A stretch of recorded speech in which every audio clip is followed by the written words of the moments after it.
Hey man, real stay shit. You already know what the fuck going on. So it was announced today that Kay Flock has been arrested for the murder of a 24-year-old in the Bronx, and we about to get into that shit right now. But before we do, make sure y'all like, comment, subscribe, and fucking run this shit the fuck up, because you already know what the fuck we gotta do.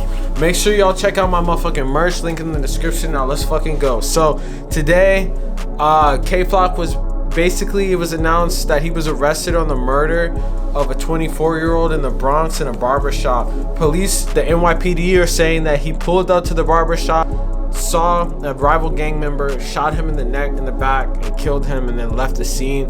There's like surveillance footage that basically links someone that I guess looks like him and is wearing the type of clothes, same fit that he'd be wearing and shit, and was dripped out to do this drill and shit.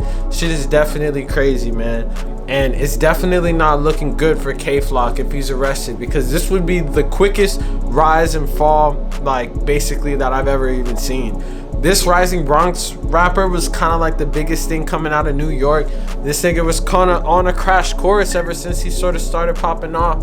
First it was a fight at Rolling Loud. I mean, like, this nigga was known to be on live, like, while driving around talking about sliding and shit, and just doing shit mad sloppy on the internet, you know, all types of shit, fucking driving around and sliding while on live and all types of shit is kind of what he was known for in his savage bars and shit.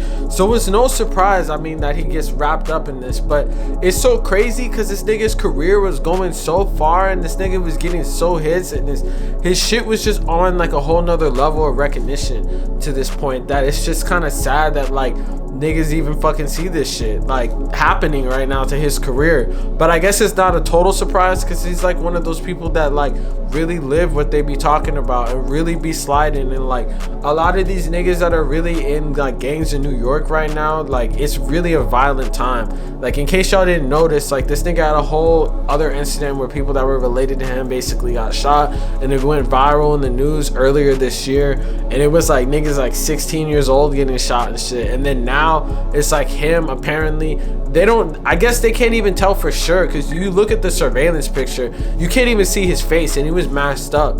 So really, I mean, it's like no face, no case. But the cops basically come to it and say that it is. There's literally even pictures of niggas messaging the NYPD fucking police Twitter saying, yo, that is that nigga. So it's a whole bunch of weird snitchery shit going on and shit. But I'm gonna give you the rundown of the details right now.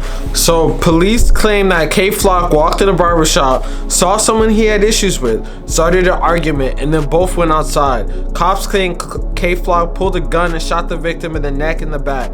Kay Flock was allegedly wearing a mask at the time of the shooting. NY rapper Kay Flock reportedly arrested tonight. So, and then basically they show the picture of this on NY Crime Stoppers, and the nigga is pretty dripped out. Like, whoever the fuck did this shit is wearing a fucking Montclair coat and shit to do a fucking drill. So obviously they on some next shit if they rocking the Montclair to fucking go do this shit.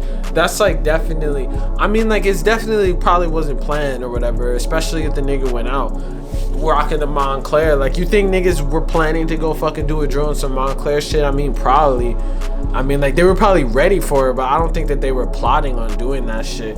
But if this is the case, this is just like another career just off the rails, man. Like, this year has been hella fucking crazy, man. Like, first is niggas dying, and then if they're not dying, they're going to jail and shit. Like, let's just hope this nigga not going to fucking jail right now over this shit. But I wouldn't be surprised, man. It's just another sad story, and it's something that's too true to rap, but it's like it's kind of not a surprise when it's the type of person that really be talking about what they be doing and shit.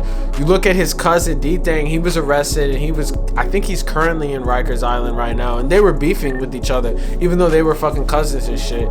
And then now this whole situation, if this was like a drill, this was like crazy. Like, you know, in New York it's like fucking hella surveillance because of terrorism and shit like that, like if they really got this nigga on fucking 6K cameras, got this nigga walking through the fucking park like on a nice stroll and shit, that shit crazy. Like, this nigga, if it was him, he was fitted up, he was rocking that shit, that Montclair, man. I hope that's not him, because his shit was fire and he definitely had a promising career. Like, a lot of too many rappers that be going out to these days, and like, I mean, like, it's kind of a point though that it's like these niggas have like long standing beefs and shit that be going on with politics that, like, well, I don't know, we don't even know behind the scenes that they be doing this type of shit on a regular basis, and it's probably have been done before, if so, and if so, then it's probably just a matter of time.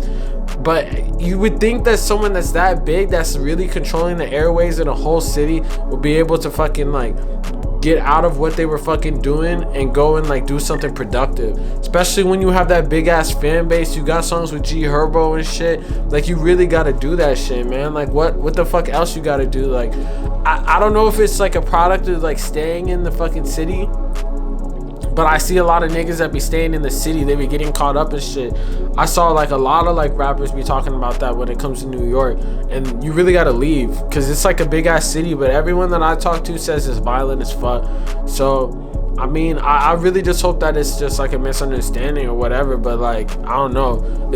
Hopefully it's hard to prove when the nigga like was like literally wearing those clothes. Like, let's hope this nigga threw the clothes away after fucking killing a nigga in a fucking barbershop or whatever, if that was him. Whoever the fuck that was, because that would be the smart thing to do. Don't be rocking the same shit. If they catch him with the same shit, that would be crazy. But it seems like the police are pretty like know what the fuck that person was, and if he gets wrapped up for this, it's a wrap, man. I mean, niggas still gonna be listening to his music, but it's obviously gonna be a wrap for his career, and then it's probably gonna be the next person up in New York that's gonna have to carry the torch or some shit. It's always like a tragedy, man. Rap is a tragedy, I'm telling you, bro. But it is what it is, and you gotta do what it does, man. When it comes to that shit, all you can do is appreciate the people and listen to their music and listen to their stories and shit, and hope for the best. But hey, real stay safe shit. That's all I got to say on that shit. Make sure y'all like, comment, subscribe. Check out the motherfucking merch in the motherfucking description. You already know. Peace.